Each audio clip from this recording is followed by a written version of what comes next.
Hello and welcome back. Sean here, Mountains Garage, on what was a beautiful Monday.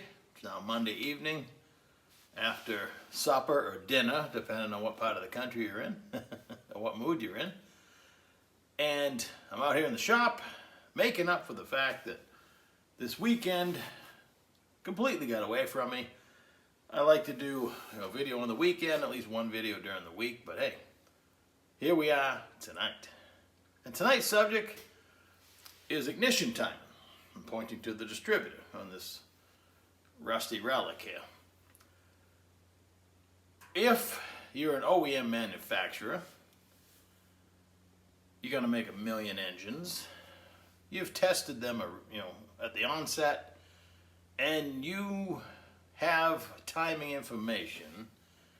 And traditionally, back when engines had distributors, they would publish the base or initial timing.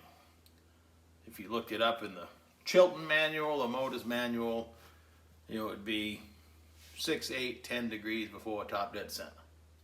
And if you're never going to do anything more than drive it completely stock with the stock camshaft and pistons and whatever, then that was probably adequate. Again, it was tested under many conditions on the test track, they being whatever manufacturer it was. Back in the day, they used to have, actual tracks, sometimes on the top of the building. But either way, they wanted it to get into the hands of the consumer and be all around good performing. So it wasn't until hot rodders came along. I don't know who originally devised the idea, but smart people will eventually figure out that there's more to the equation. When you're talking about ignition timing, way more important is your total number. Because in a distributor, for those that aren't familiar, this is going to be a lot of basics. You have your initial or base timing. That's where the distributor is locked down and nothing else is happening inside the distributor. Inside the distributor, it has centrifugal weights and springs that will advance the timing as RPM increases. So base or initial timing, let's just call it base from here on out. I'll try to only call it base from here on out. Base timing plus your built-in centrifugal advance gives you your total timing, and that's the important number for a performance enthusiast.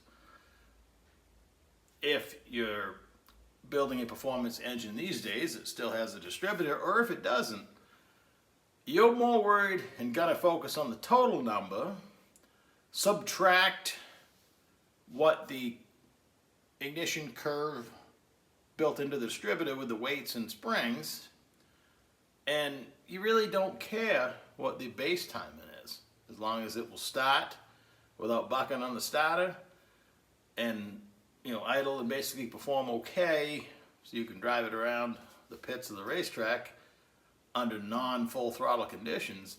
You really only care about total timing.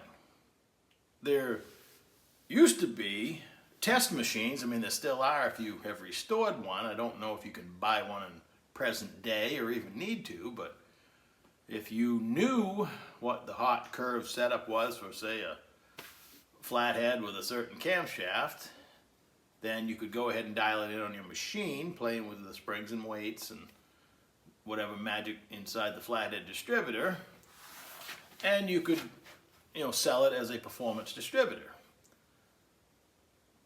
With a timing light and a running engine, you can also perform the same task, just maybe not quite as handy, and can't do multiple numbers without having to put each distributor into the car. If you look up a stock replacement distributor, they don't publish the built-in curve of the weights and springs.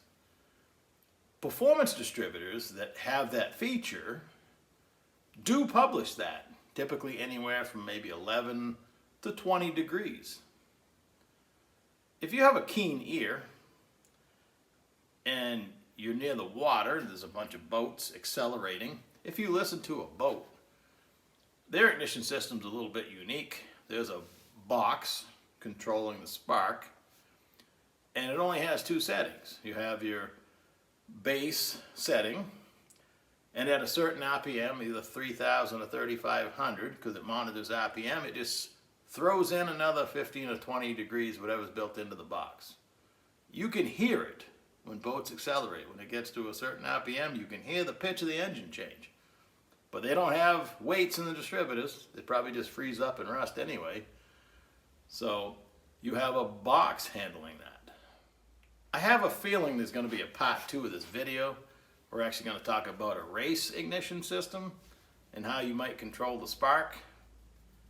But let's just say electronics have come a long way, and you can use ignition timing as a tool for many things: to avoid damage to the engine, to get maximum performance, to help with limited traction, to help with damage in the engine. You can take timing away and put it back multiple times through each acceleration cycle. Left out of the conversation so far and really has no performance advantage or need is the vacuum advance canister.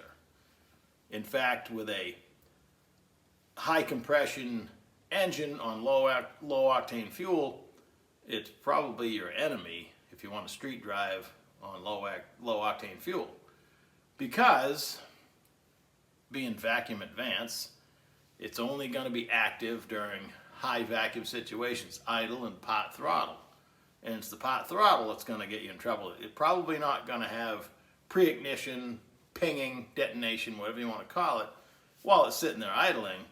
But under light throttle cruise, say in high gear, trying to accelerate up a hill, the vacuum advance is going to work against you up until the point where you step on the throttle enough that the vacuum goes away.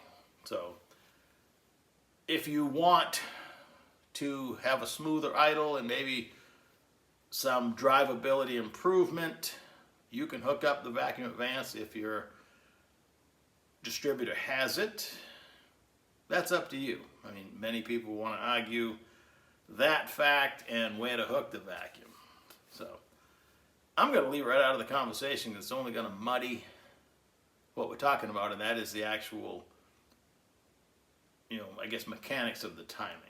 A naturally aspirated engine, which means it does not have an additional power adder, being nitrous oxide, a supercharger, a turbocharger, the total timing number is probably going to fall in the 30 to 40 degree range before top dead center.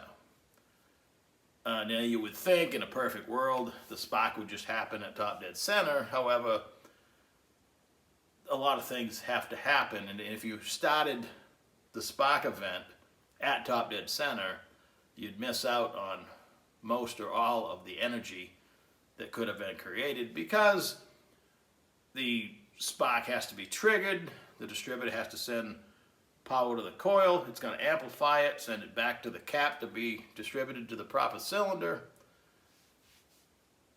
It takes time, and we're talking, if you think of how many times this happens a second, or it's a lot. So you want to have a little lead.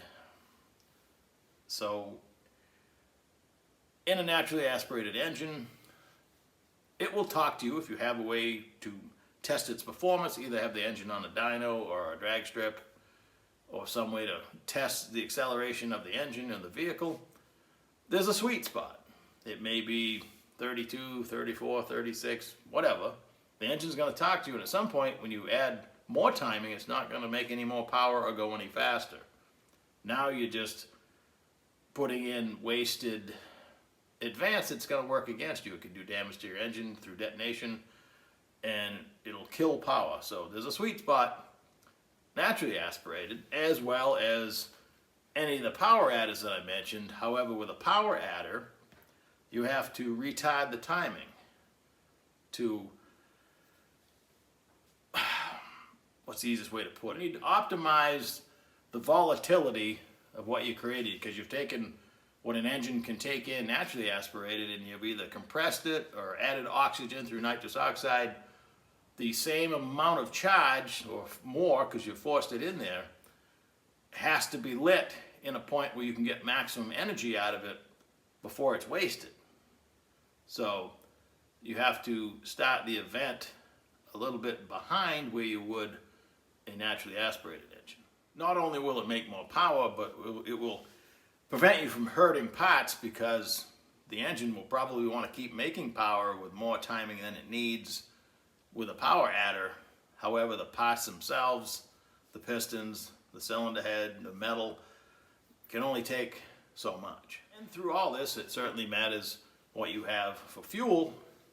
If you're racing, you're going to put the optimum octane for your power level. There's no gains to have too much octane, because octane is a cooling agent. So, for instance, if you pull in your high performance street car, whatever it is, and you think you're doing it a favor by giving it super unleaded or whatever, when the engine doesn't have the compression or performance capability of needing it, well, if it makes you feel good, go ahead, but you're probably making less power.